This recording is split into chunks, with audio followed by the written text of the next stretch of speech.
Sanskriti University for excellence in life. BTech Agri BSc lateral entry.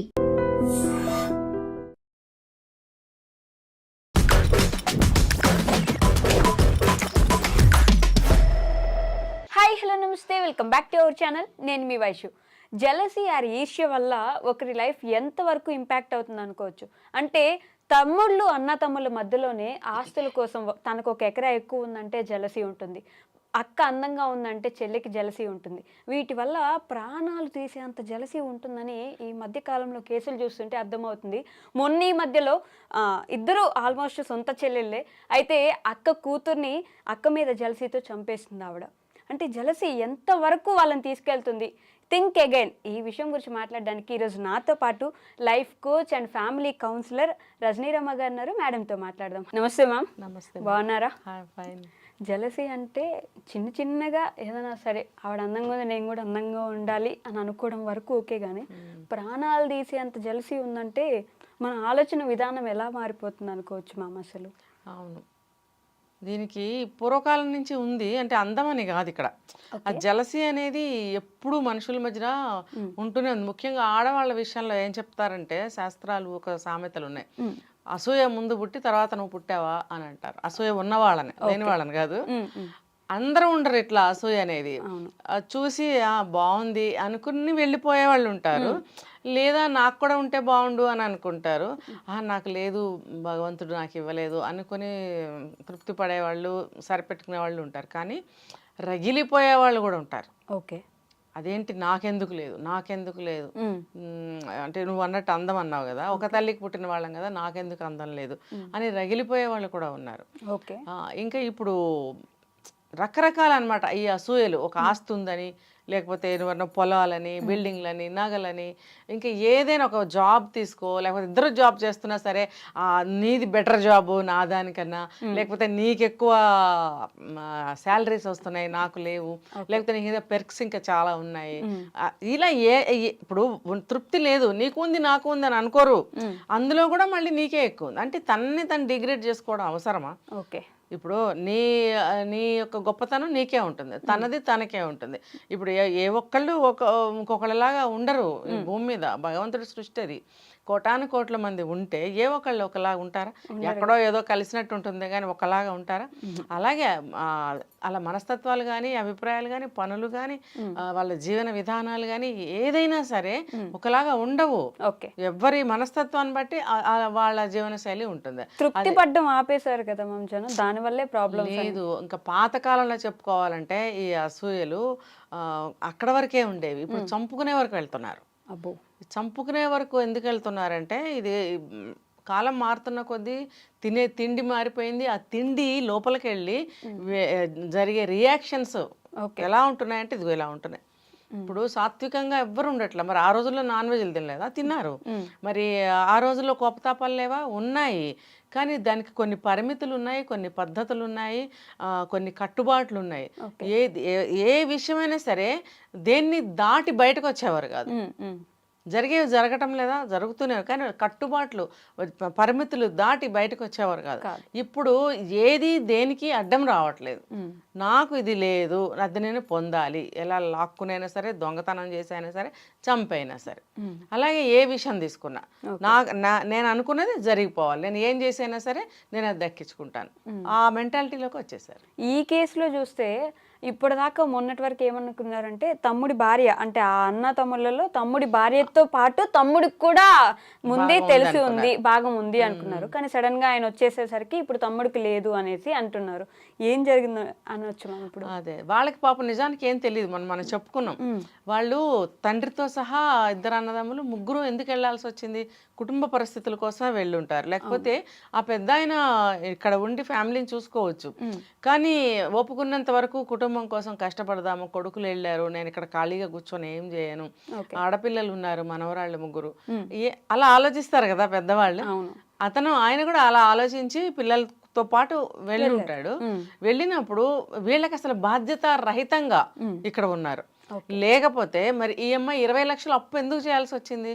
మరి నాకు ఇది ఇక్కడ అర్థం కాలేదు. భర్తకు తెలియకుండా 20 lakhs ఎందుకు ఆమె అప్పు చేయవలసి వచ్చింది?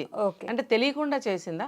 తెలియకుండా చేస్తే కూడా అతను మనీ పంపిస్తేనే కదా ఈమె ఇక్కడ ఏదైనా ఖర్చు పెట్టినా అప్పు చేసినా ఏం చేసినా అతనికి తెలియాలి. నేను ఇంత డబ్బు పంపిస్తున్నాను, నా భార్య ఏం చేస్తుంది అనేది అతనికి తెలియాలి. అంత డబ్బు పంపించినా కూడా అంటే అక్కడి నుంచి ఫ్యామిలీ సరిపడా డబ్బు పంపిస్తారు. భార్యకి ఎప్పుడైనా చీరలని ఫంక్షన్లని ఉంటాయి, దానికి కూడా ముద్దు ముచ్చట్లు కూడా పంపిస్తారు. మరి 20 లక్షలు మళ్ళీ ఎందుకు అప్పు చేసింది అని అంటే బెట్టింగ్లు, బిట్ కాయిన్స్, ట్రేడింగ్. 20 లక్షలు ఆ కేటగిరీ కుటుంబాల వాళ్ళు 20 లక్షలు అప్పు చేసి బెట్టింగ్లు పెట్టడం అంటే అసలు మనం ఏ స్థితిలో ఉన్నాము, మనం ఏ స్థాయి మనుషులము, మన కుటుంబ పరిస్థితి ఏంటి అని ఎక్కడైనా ఆలోచించిందా? మళ్ళీ ఇద్దరు ఆడపిల్లలండి మగ పిల్లలంటే 2 పిల్లలు ఉన్నారు. 2 పిల్లలు ఉన్నప్పుడు వాళ్ళకి చదువు సంధ్యలు, విద్యాబుద్ధులు, పెళ్ళిళ్ళు, వాళ్ళకి ఎన్ని చేయాలి.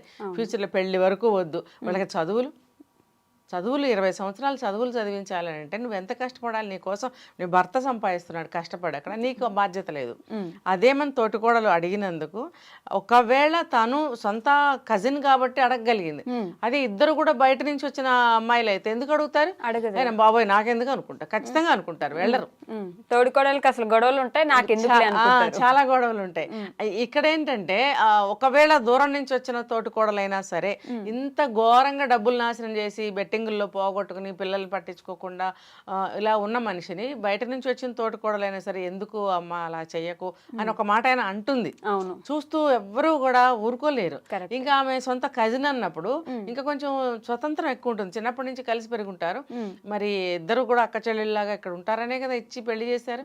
ఇక్కడ అన్నదమ్ములు కూడా ట్విన్సే కాబట్టి సొంత అంటే బాగా కలిసిమెలిసి ఉంటారు, తోడుంటారు ఒకరికొకరు. జీవితకాలం ఒకరికొకళ్ళు చక్కగా అన్నిటికీ సపోర్టివ్ గా ఉంటారు అనే చేస్తారు.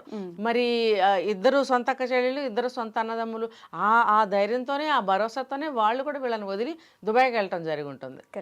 అదే వేరే అయితే వాళ్ళంత ధైర్యంగా వెళ్ళగలిగేవారు కాదు. ఇప్పుడు తల్లి కూడా మా చుట్టాల పిల్లలే కదా అని ఆమె కూడా మంచిగా ఫ్రీగా వదిలిపెట్టే ఉంటుంది.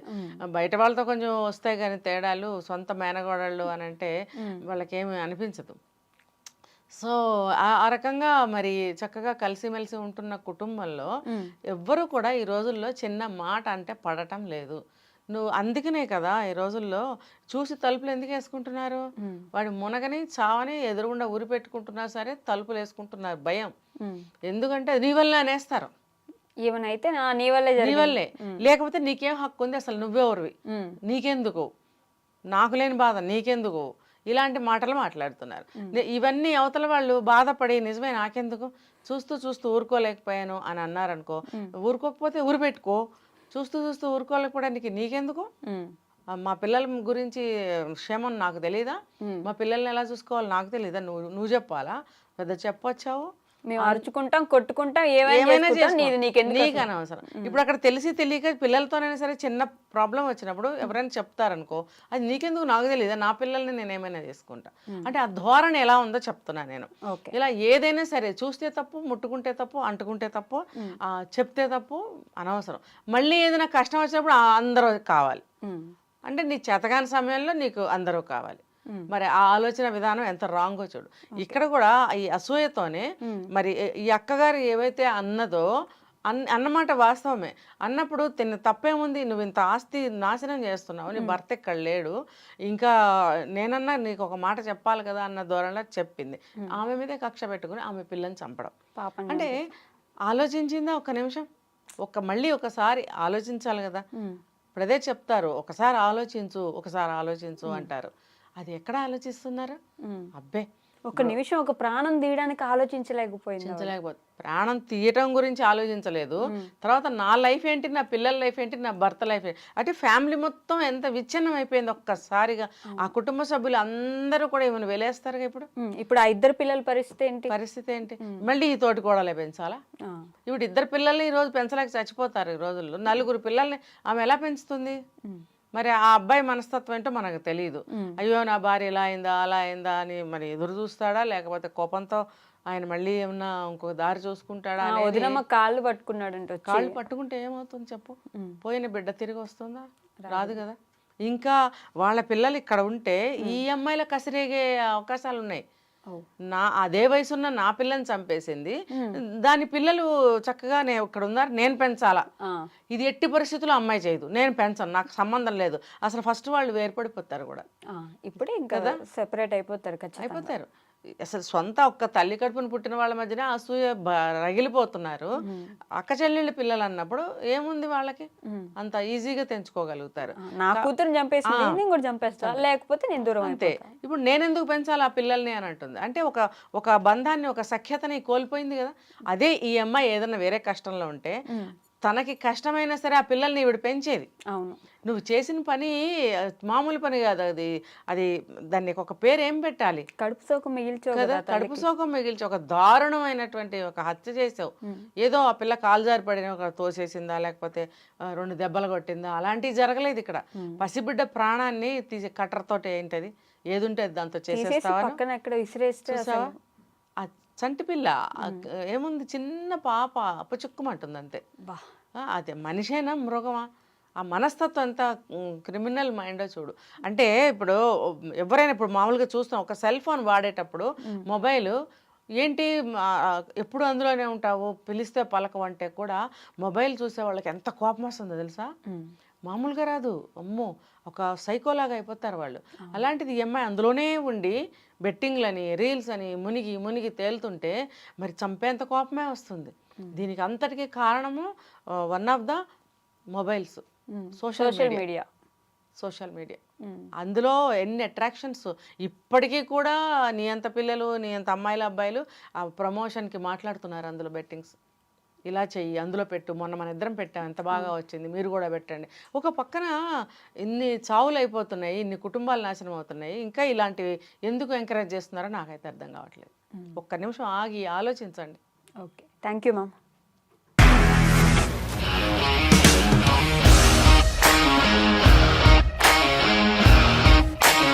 ఇండస్ట్రీలో కమిట్మెంట్ ఇష్యూస్ వస్తే నీకు కూడా వచ్చినట్టు? మార్నింగ్ తీసుకెళ్ళానంటే కొట్టి పడేస్తాడు.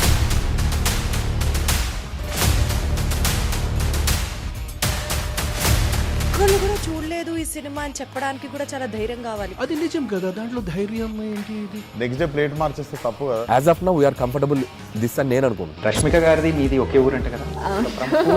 నీకు కోపం వచ్చిందంటే బాగా తిట్టేత్తరా? తిట్టేద్దామండి. నిజంగా గేమ్ ని ఎలా చేంజ్ చేయగలిగారు? ఏపీఎస్ఎఫ్సి వాళ్ళకి 6 నెలల్లో నేను 6 లక్షలు కట్టా. బిజినెస్ చేయాలనుకుంటే it is as difficult as riding a tiger.